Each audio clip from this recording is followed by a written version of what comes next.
Everyone, చిరుధాన్యాల్లో ఒకటైన వరిగలు అండి.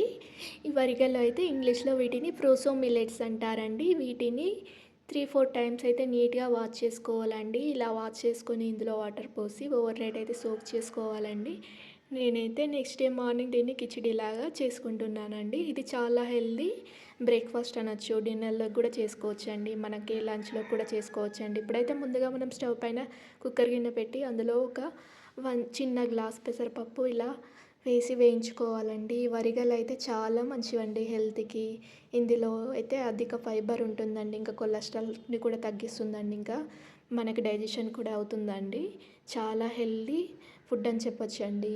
ఇంకా ఈ వరిగలు అయితే ప్రోటీన్, ఫైబర్ ఇంకా ఐరన్ కూడా పుష్కలంగా ఉంటుందండి. ఇంకా ఇందులో మన హెల్తీ వే చెప్పొచ్చండి. ఇప్పుడైతే స్టవ్ పైన బాండీ పెట్టి అందులో ఒక స్పూన్ నెయ్యి, 2 స్పూన్ల ఆయిల్ వేసి దాల్చిన చెక్క, లవంగాలు వేసి బాగా వేయించుకోవాలండి.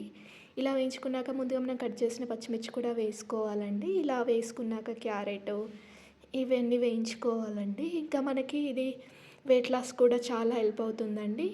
చాలా మంచి ఫుడ్ అండి. ఇప్పుడైతే ఇందులో అన్నీ కట్ చేసుకున్న వెజిటేబుల్స్ వేసుకొని బాగా వేయించుకోవాలండి.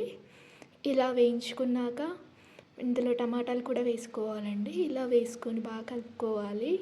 ఇలా కలుపుకున్నాక మనము ఇందులో అల్లం వెల్లుల్లి పేస్ట్ ఇంకా కొంచెం పసుపు ఇవన్నీ వేసుకొని బాగా కలుపుకోవాలి. ఇప్పుడైతే మనం ముందుగా తీసిపెట్టిన వరిగలు కూడా ఇందులో వేసి బాగా కలుపుకోవాలి. ఇలా కలుపుకున్నాక మనం ముందుగా తీసిపెట్టిన పెసరపప్పు కూడా ఇందులో వేసి బాగా కలుపుకోవాలండి. ఇలా కలుపుకున్నాక అయితే అయితే చాలా హెల్తీ అండి.